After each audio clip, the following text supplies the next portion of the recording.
Така, се враќаме во студиото, минути предвидени за првиот разговор за денеска. Актуелно се по обилните врнежи изминативе неколку дена.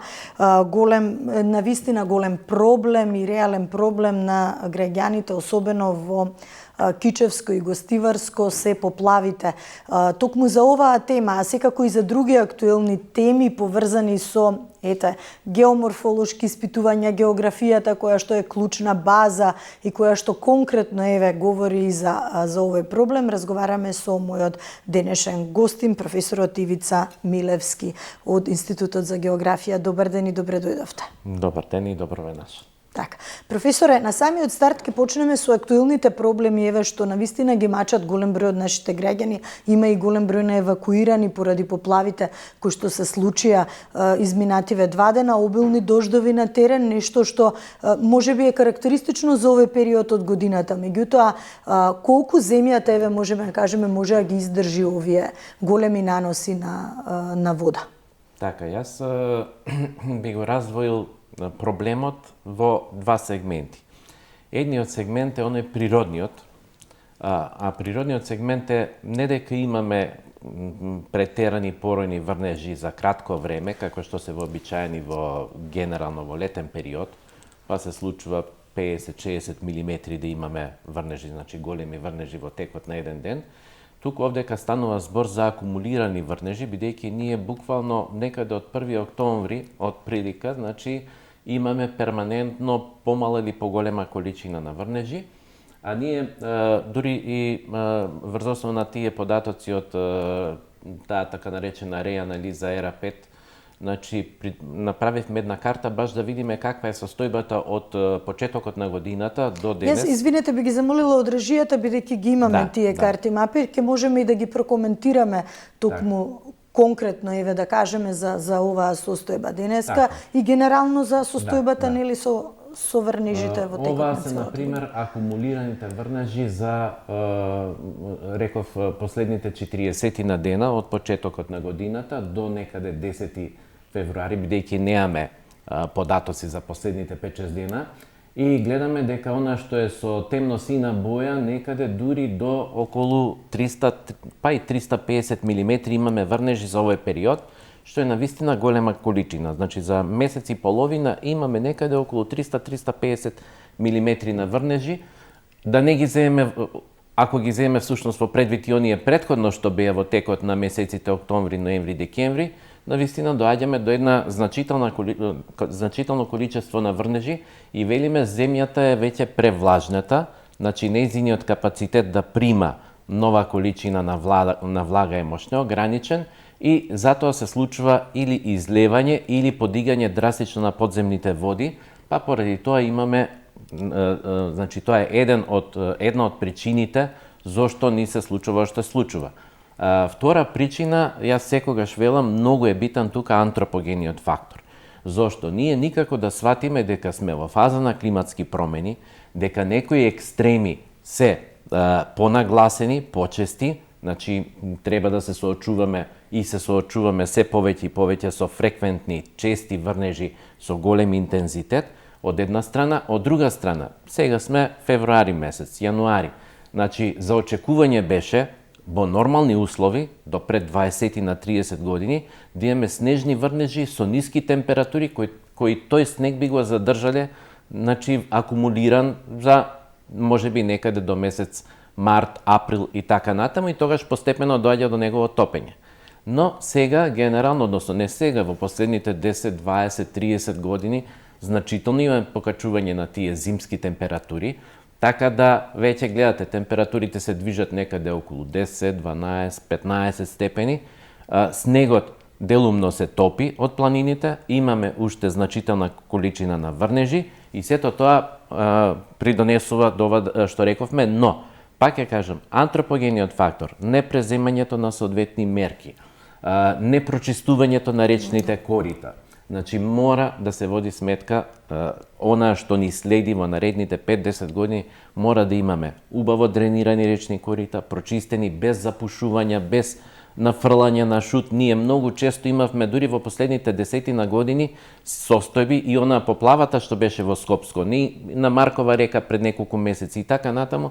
Главна причина, огромна количина на шут со кој што е заполнето речното корито, понатаму ниски мостови некаде изградени или премини преку реките. Сега слушаме дека некои се речиси закрчени од пластичен материјал, од исфрлен пластичен материјал, се создава еден вид на вештачка брана и над таа вештачка брана доаѓа до излевање на реките. Значи мора перфектно да бидат исчистени, средени речните корита, подрачјата околу нив, доколку каналите секако, значи они одводни што се, и дури доколку има потреба и да се направи дополнителна заштита, ако се процени дека е можно, значи уште повисоко излевање на реки, да се направи но навремено, не отпосле, па да се чека да се види што како ќе биде и така натаму. Од кога штетите ќе бидат големи. Да. Професоре, кои региони или подрачја може да ги наречеме како поризични?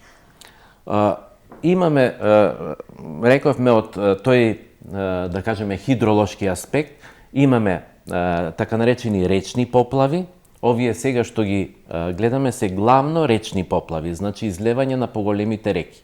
А имаме втор феномен, кој што се нарекува типични поројни поплави, кои што некогаш се специфични за мали водни тела, односно за мали сливови, оголени, сосема оголени. Тоа е уште една мерка што мора да се преземе. Имаме, да не кажам, стотици оголени сливови или со мала шумска вегетација.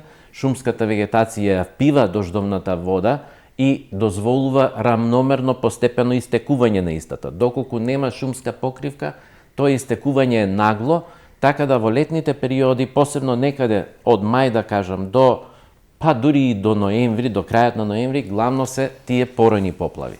Тие ги имаме речиси во секоја котлина, имаме такви мали сливови кои што се ризични, некои се особено ризични, значи посебно на јужните експозиции, бидејќи на јужните експозиции нашите планини најчесто голем дел од шумата е испосечен. Така да, велам, тие мора, освен останатите мерки што ги спомнавме, мора и интензивно пошумување, преземање на такви мерки, за да може тоа впивање да биде што поголемо и што помало испуштање односно нагло излевање на атмосферската вода према водотеците и предизвикување на штета.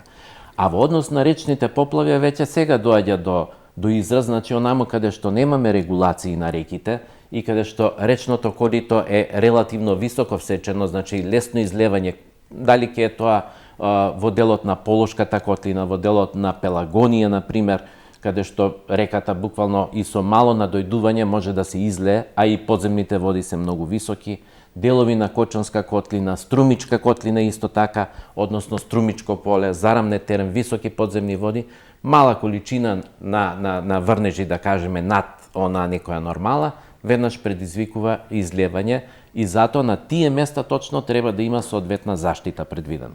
Постојат ли ажурирани мапи на ризик, ајде така да ги наречам, кои што би можеле да се направи еден, условно да го кажем, регистар каде би можело да се лоцира проблемот, да се превенира, што рековте, да не делуваме од кога веќе ќе се случи некоја хаварија, некој проблем. Па ние во изминатите 3-4 години работевме на изработка на модели со посебни, да кажем, технологии, каде што се земат во предвид сите фактори кои што придонесуваат за појава на поплави и објавивме неколку такви научни трудови во навистина релевантни светски списанија, тие беа прифатени и на нив всушност се издвоени, таму имавме еден сет на карти, не знам дали ќе може да се прикажат, 4 карти, на кои што имаме тој така наречен Flash Flood Potential Index, односно потенцијал за појава на поројни поплави, така, значи и во долниот дел се всушност сливовите кои што се најзагрозени и најризични од тој поглед. Така да, следното нешто што го работиме е исто така, значи, овие карти да се преточат во, значи, за да биде повоочливо, повидливо во, не знам, дебелина на реки или како линии и така натаму, за да се види точно на кои сектори постои голема опасност, но не можеме во тоа моделирање да ги земеме сите човечки активности. Значи, она што рековме, дали ќе е тоа каде точно се изградени некои каскади, брани, понатаму имаме проточни хидроцентрали кои што зафаќаат делови од тие води. Потоа имаме за жал многу диви депонии. Тие сите би требало да се земат во предвид за да се види каде е тоа тесно грло каде што спротивно од него може да се излее реката. Значи, сепак ова ни е врз основа на некои природни фактори, генерално природни фактори, но треба да ги земеме во предвид, а тоа е навистина голема задача, да се земат во предвид сите антропогени интервенции, кои што многу често не се баш како што треба и предизвикуваат дополнително појавување на ризици во одредени подрачја. Колку е важно, професоре, имајќи во предвид дека вие сте и теренски човек, сакате да одите на терен, да видите реално состојбата на терен што се случува, природата за среќа во Македонија ни дарила многу. Знаеме дека сме навистина богата земја ако гледаме географски и од вашата област, меѓутоа загрижува фактот, она што го споменавте, од човечката негрижа.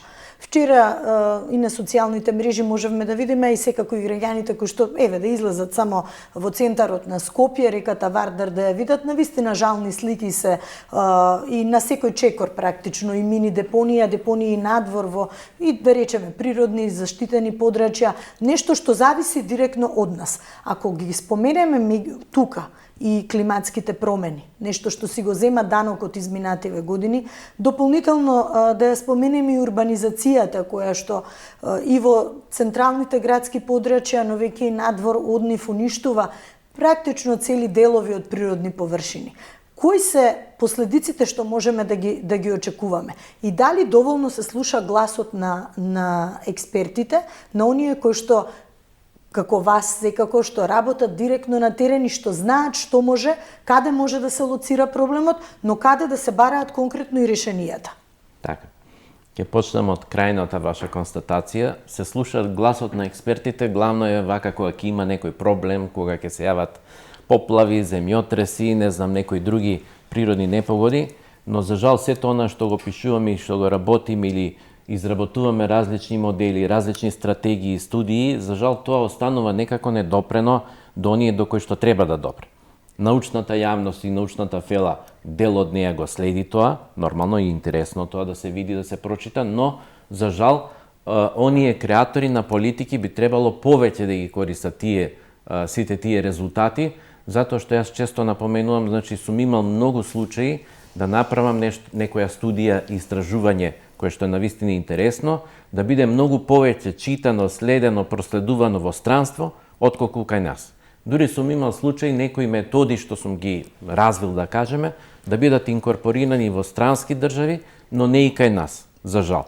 Така да некои многу брзо го препознаваат користа од тоа, некои за жал кај нас вообичаено, некако тешко, не знам, значи, тоа е пак на некој начин поврзано со она што велиме, сега, се надевам овие закони што се за високо образование, научно-истражувачка дејност и така натаму. Пример, една Словенија има регистар на експерти по соодветни области и доколку било што има потреба или за било каква консултација, според регистарот се повикуваат соодветните експерти, плюс се гледа кој колку експерт што направил во неговата кариера, за да се види кој е соодветен, кој е релевантен. Бидејќи вие можете да повикате некој кој што навистина не направил ни едно сериозно истражување, тој може да даде некои условно филозофски размислувања, но не и вистински практични работи, стручна база што ќе може да се користи нели за. А она што го рековте, значи имаме фантастична природа, тоа со сите не само мои сознанија, туку и со сите колеги од странство што дошле, ми биле гости или сум презентирал некаде, се воодушевени и дури инсистирале на кој знае колку пати, вели зошто немате вие, на пример, геопарк, некои објекти кои што се многу исползувани во Европа заради таква уникатност и привлечност и така натаму, но пробавме и таква нешто да направиме и пробуваме. Некогаш се наидува за жал на препреки од локални фактори, некогаш на други пречки, но ние ќе продолжиме упорно да добиеме и такви геопаркови, бидејќи убаво еден колега од Германија ни кажа, според она што го гледам, цела Македонија на некој начин може да биде геопарк, бидејќи имаме неверојатно многу работи на мал простор. Значи, ни една држава, тврдам, ни една држава во Европа нема толку голем диверзитет, велиме разноликост на природа на многу мал простор. И гледаме, можеби кога ќе излеземе надвор, се воодушевуваме на нешто што ние практично го имаме дома. Го имаме. И како туристички, да речам, потенцијал, и како научен потенцијал за истражување, нешто што навистина можеме да го продадеме на еден начин и да се привлече, нели? Повторно, се извинувам, повторно не се слуша или слабо се земат во предвид размислувањата и идеите на експертите. Зошто? Пример ќе ви кажам, со група колеги од Полска, например, бев по кањонот на Радика и така натаму, и тие беа од една страна воодушевени, од друга страна разочарани, затоа што ни на едно место немаше соодветен паркинг или видиковец за да може тие убавини макар да ги сликнат. И дури кажа дека од секој таков паркинг може би 2, 3, 4, 5 семејства ќе живеат убаво во текот на годината. Но, за жал, не знам дали сме некогаш нехрабри во идеите или некои други пречки се јавуваат, така да остануваме со неискористени огромни потенцијали во однос на она што го имаме како ресурс. Ги споменавте геопарковите, би сакала да прашам зошто оваа идеја никако да речам да заживее. Затоа што тоа е искуство кое што надвор го имаат веќе разработено како широк спектар од повеќе аспекти што може да се гледа, а ние го имаме тој потенцијал. Така. Потенцијал имаме природен, имаме и она што се вели културно наследство, бидејќи секогаш со геопарковите е поврзано и културно наследство, но ние почнавме иницијатива за Кратово Злетово како геопарк. Имаше иницијатива за Демир Каписко подрачје како геопарк, иницијатива за Кожовско подрачје како геопарк. Дури за некој од нив имаше многу солидна странска помош понудена, но за жал повторно ќе кажам, главните фактори на општините каде што беа предвидени или почна изработката на такви студии и можности, едноставно дури при понудени солидни финанси од странски фондации, едноставно се откажа од некои можеби бидејќи не го гледаат својот личен интерес, некои можеби бидејќи велат тоа е на долг рок 5, 6, 7 години нема да ми донесе ништо за избори наредни. За жал многу кратковиди гледишта не се гледа дека тој простор може да се препороди за десетина години да биде нешто навистина уникатно во државата под амблемот на УНЕСКО. Знаеме што би донело тоа ако е под амблем на УНЕСКО. Так, неодамна имав можност да го посетам Куклице. Тоа, не знам сега како да го наречам, навистина чудо на природата, нешто што можеме и треба да го почитуваме и да го пренесеме и на домашната и на странската јавност, па дополнително да се стави на мапата на туристички интересни места кои што го заслужуваат своето внимание. Но она што повторно разочарува, како еден пример, можеби јас сега како граѓанин, но вие како професор кој што директно е на терен постојано, можеби тоа е само еден помал локалитет кој што е оставен сам на себе, да кажам. Има инфраструктура направено, добро може лесно да се стигне до него, меѓутоа како да е оставен сам на себе? Зошто само тој пример би го посочиле и како еден можеби што заслужува посебно внимание, а не му го даваме? Главниот проблем, еден од главните проблеми во нашата држава, мислам дека, и тоа постојано го зборувам, едукацијата на локалното население. Да се запозна дека има прво повеќе начини како да заработат од тоа, а друго, дека ако заработи комшијата, има шанси да заработи и тој собственикот, например, на некој објект угостителски и така натаму, затоа што за жал, често пати она што сум го сретнувал, например, како не, баш ми е гајле, нема да му правам на него услуга или овона, без да се свати дека ако некој, пример, кој што управува со споменикот на природата Куклица, например, има поголема посета од туристи, поголема посета од туристи ќе има и на Кратово, бидејќи е на 10-15 километри оддалеченост. Има начин, јас сум бил на слично место Ѓаволја Варош во Србија, каде што точно 10-15 семејства екзистираат од продавање на домашни производи, од продавање на на сувенири, од продавање на некои макети на исто е како куклица. Но начинот така што се сложите и тоа место да го имам посетено, начинот на кој што се одржува е многу интересен. Да. И веднаш го заживува целиот регион. Целиот простор. И плюс она што го спомнувам постојано за куклица, куклица го сочинуваат два мали локалитети, ние знаеме генерално само за едниот, на 600-700 метри по на западна страна се наоѓа уште еден, уште пофасинантен, еден видиковец ке предизвика неверојатен интерес, например, за посета. И ова само, имам, често пати се сретнувам со туристи, велат, едва го најдовме, нема ни табла, нема ни знак, нема ни означено на Google Maps, не знам што како, така да мора сето тоа да функционира многу подобро. Така, еден видиковец кој што е оставен таму и тоа во незавидна состојба, нема да нели да помогне да се целиот амбиент да се почувствува онака како што заслужува. Велам го земаме само како еден пример, знам дека така, ги има многу. Професоре, од она што изминатиот период нели рековте кога ќе има некој проблем па веднаш алармот се вклучува, беше и земјотресот кој што беше силно почувствуван нели во Македонија и тука предизвика малку страф нели кај граѓаните, особено поради фактот што еве кога има поплави па веднаш не наговестува тоа дека постои опасност и ризик и од земјотреси. Каква е генерално состојбата во Македонија и има ли простор за страф? Доколку се гради како што треба, по сите стандарди современи, а не се гради?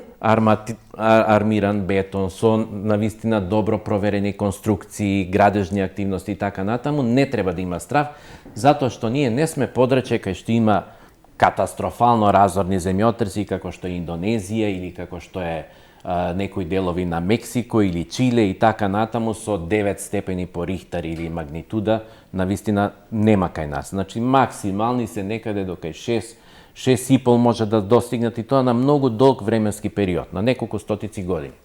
Така да, мислам дека реална опасност нема, но велам доколку се гради. Проблемот беше и претходно, и дури за Скопскиот земјотрес, и за други што се случувале, несоодветните, слабите градби и тоа предизвикало. Инаку, поврзаноста со поплавите, јас еднош спомнав таква идеја за време на Скопскиот земјотрес 2016 година, и Скопската поплава, да кажем искрено, многу минао на као скептични, па дури нема врска тоа, но науката оди напред. Покажува дека, например, ако на еден простор, тогаш се случи, например, 90-95 мм врнежи на простор на Скопска котлина, тоа се десетици милиони тони тежина.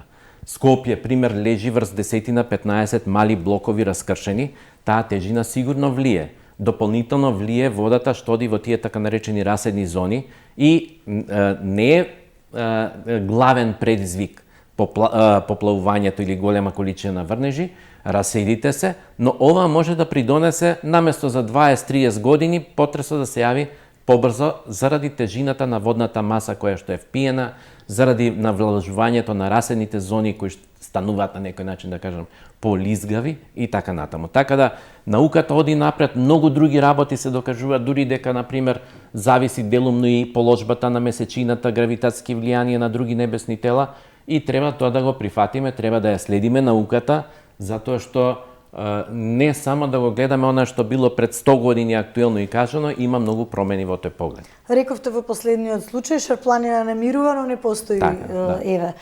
опасност. Нема опасност во тој простор, јас кажав, за жал имаше некои колеги од Косово кои што може да биде страшно, може да биде со таков си, не.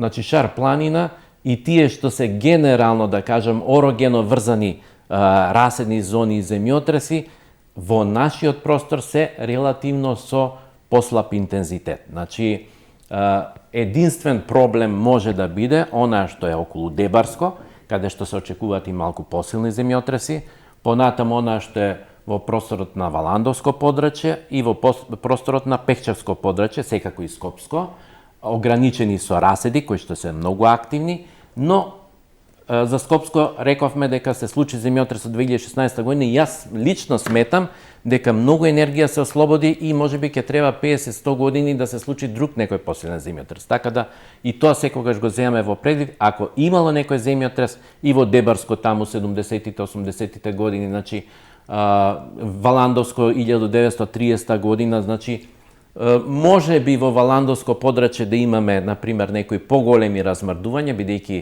раседите од Беласица, од Валандовско подрачје се многу активни, така да тоа е тоа. Пехчевско има многу силни земјотреси, но главно тие се на многу голема временска дистанца. Така да, ако имало 1904 година многу силен, катастрофално силен земјотрес, веројатно тој може би да се повтори за период од 200, 300, 400 години. Така. Во дел од материјалите кои што ми ги испративте, навистина имате многу теренски активности, меѓутоа од она што може да издвоиме, еве, навистина се вистински убавици. Има материјали, јас би ги замолила колегите да не ги пуштат видеоматеријалите од планината Јабланица, потоа од убавината на планината Стогово, интересни кањонот на Злетовска река. Значи, многу теренски активности кои што, еве, од она што директно на терен го имате увидено, со каков природен потенцијал практично ние управуваме? Имаме, пак ќе кажам, од аспект на природа, јас затоа и ми е толкава страст и желба да го тоа работам и проучувам, значи, што реков, навистина сме природна лабораторија. Од многу аспекти, значи, различна релјефна, значи, која ќе споменам дека имаме 38 планини на простор од 25.000 километри квадратни, значи ни една друга држава нема толкав број на планини, котлини, долини, кањони и така натаму. Така да, навистина, велам, разноликоста е голема, таа влијае на разновидноста на животинскиот и растителниот свет, разновидноста на почвите, на климата и така натаму, така да сето тоа една работа можам да кажам од друг поглед, значи лично сум, да не кажам малку, еве и самиот гледам колку може од сето тоа да се пласира во светот, значи да види светот дека навистина сме во тој поглед богата држава, интересна. Причина за тоа е пред се она тектоника, сударот на европската плоча со африканската, која условила големи раседнувања, движења, напукнувања, создавања планини, котлини и така натаму. Езера тектонски кои, значи трите тектонски езера кои се кај нас исто така еден, да кажем, раритет и така натаму. Но гледам, јас самиот гледам дел од сите тие убавини да се презентираат повеќе во странство. Значи да не бидат оставени само, добро, сум видел, сум сликнал, туку на некој малку понаучен начин и атрактивен, може би да кажам, начин, да се пласира, да го видат тоа странците и да се заинтригираат за она што го имаме ние.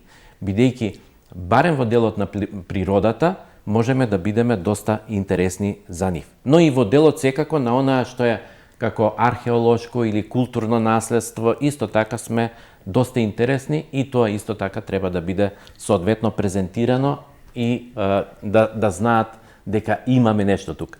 Малку што ме разочарува е делот оној што велам антропогениот.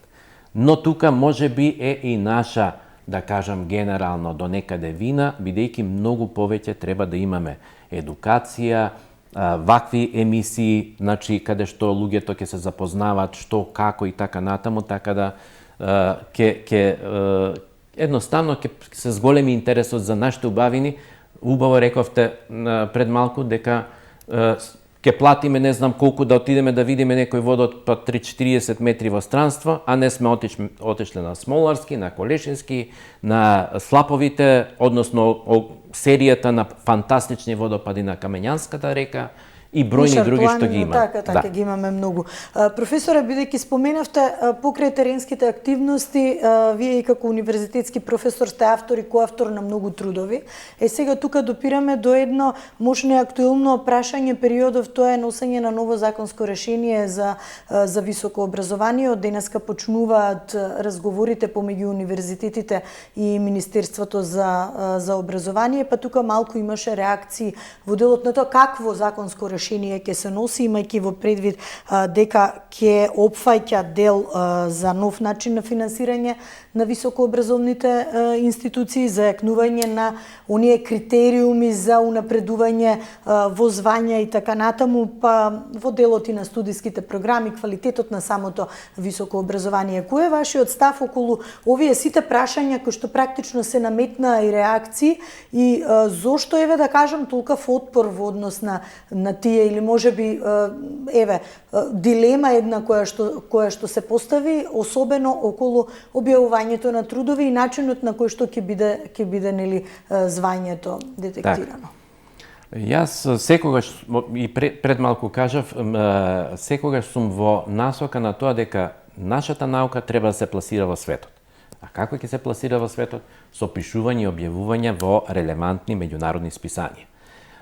Слушам деновиве, читам дека со тоа го запоставуваме македонскиот јазик, не знам, таков проблем и така натаму, но да кажам едно, ако може една Кина, ако може Кореја, ако може Германија, ако може други многу поголеми држави од нас, да едноставно има тенденција за објавување на англиски јазик, за да може цел свет тоа да го на некој начин разбере, да го види по одредени правила по кои што мора да се објавува, бидејќи вие во некое пример локално списание може да објавите буквално што сакате. Значи, ваму си има точно каква методологија користите, какви резултати сте добиле, дали тие резултати се оригинални или можеби плагијати и така натаму.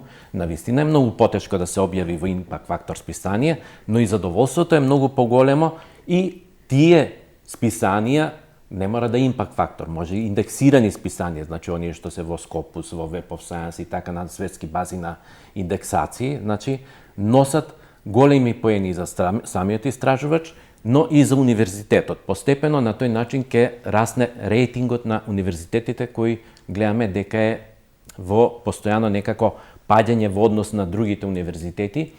И дури мене ми е жал што никој не ми можеби убаво предочил, па првиот мој труд тако во Impact Factor списание ми излегол 2011 година, но сум можел веројатно и многу порано тоа да го никој не забранува да се објавува на македонски јазик, но потребно и светот да дознае повеќе за нас, за нашата наука и да не процени колку на некој начин вреди тоа што ние ќе го напишеме.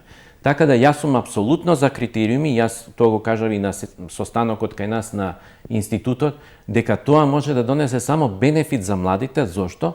Затоа што јас, откако почнав со поголем број на такви трудови, добив многу комуникација, контакти со колеги од странство, можности за меѓународни проекти и навистина ме радува тоа што едноставно се повеќе и повеќе дознаваат и за мене, и за мојата институција, и за она што го работиме, и за Македонија всушност. Но она што предизвика дилема и реакции во јавноста беше критериуми кои што треба да важат за сите, а да не бидат нешто да се бара од идните сега во звања, не ги кажам од студентите, па во повисоки звања кои што ќе продолжат да работат и да се едуцираат на факултетите, но да важи практично за сите, а не да биде тоа само за оние кои што ќе бидат нови.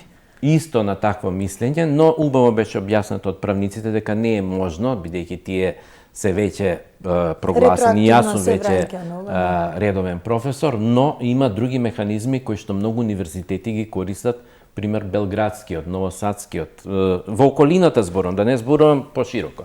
Значи, секоја година редовните професори поднесуваат извештај што сработиле во текот на годината. Оние кои што сработиле повеќе од некој просек, да кажам, добиваат некоја дополнителна мотивација. Оние кои што сработиле многу помалку или да не кажам ништо скоро не сработиле во однос на објавување, во однос на проекти, во однос на активности кои што се стварно и дел од науката, бидејќи ние сме наставно-научна институција, многу е битна наставата да биде како што треба, ама јас не можам да замислам како ќе биде супер наставата ако ние воопшто немаме научни познавања од оние новитети што се служуваат по светот. Како ќе го презентираме тоа на студентите. Така да има начин, многу држави си нашле начин како тоа без оглед и да е прогласен, односно избран во редовен професор, да се извинувам што си сработил ти во текот на годината. Дали имаш нешто, дури јас слушав од колеги од Универзитетот во Валенсија дека доколку 3-4 години има надпросечни остварувања, се добиваат пример 20-30% зголемување на платата. Доколку имаат подпросечни, еден вид на малак, не е тоа казна, него тоа е... Може би ќе биде за некого начин на кој што... Со тоа што исто треба да се внимава, тоа го поддржувам и тоа дека некои факултети и насоки имаат огромен број на студенти и тие не се толку во можност можеби да Така да можеби во иднина треба да се размислува за стимулации на тој дел, каде што има голем број на студенти, но и за стимулација на делот каде што некој продуцира доста научни резултати. Така. Ви благодарам многу за издвоеното време. Верувам дека ќе имаме секако можности за следни разговори, имајќи во предвид дека ова се актуелни теми кои што бараат постојано информација, едукација и секако повеќе интерес кај нашите гледачи. Благодарам и на вас за поканата и се надевам дека интересно излезе од разговор. Така. Почитувани, правиме кратка пауза и се враќаме повторно во студиото. Бидете со нас.